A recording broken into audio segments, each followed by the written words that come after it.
امبارح نزلت منتج طابعه بيطبع ليبل للمنتجات اللي انت عم تبيعها، وانا عم بيع بالاي باي. هيك حكيت. بعض منكم طلب مني شويه تفاصيل كيف انا بلشت بيع بالاي باي. من اسهل المنصات لحتى تبيع منتجات هو الاي باي. فيك تبلش من دون ما تعمل جيفيربي. مسمح لك تبيع 30 منتج بالسنه، او يدخل لك 2000 يورو بالسنه. اكثر من هيك اي باي رح يطلب منك الرقم الضريبي. بس يطلب منك هذا الرقم يعني انت فهم بدك تروح تعمل جيفيربي، تحط الرقم، انت هون صرت تاجر. وهذا اللي صار معي. انا بعت شويه اغراض بالاي باي، اشتريت منتج من تيمو 3 يورو تقريبا، زبطتها من عندي هيك، عملت لها حركات مع علبه صغيره، بعتها ب 20 يورو بالاي باي. هلا هيك ما حدا رح يشوف المنتج تبعي بالاي باي.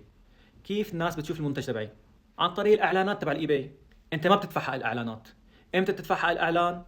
لما حدا يشتري المنتج. انا حاطط نسبه للاي باي تقريبا 25%. يعني الزبون بيدفع 20 يورو والاي باي بياخذ 5 يورو. يعني من الاخير انا عم بربح تقريبا على المنتج الواحد 10 يورو، مع انه هو حقه 3 يورو. لهيك انا عجبني الاي باي، انه ما بدفع الاعلان لحتى ابيع المنتج. غير هيك بيعرض الاعلان بجوجل. لما بيعمل واحد سيرش على منتج معين، اذا انت عامل اعلان للمنتج تبعك بكلمات مفتاحيه معينه، رح تطلع عنده. هي انا قلت لكم قصتي، واذا في تفاصيل انا نسيتها يا ريت تشرحوها انتم بالتعليقات مشان نفيد نستفيد. وهذا كل شيء، وسلام.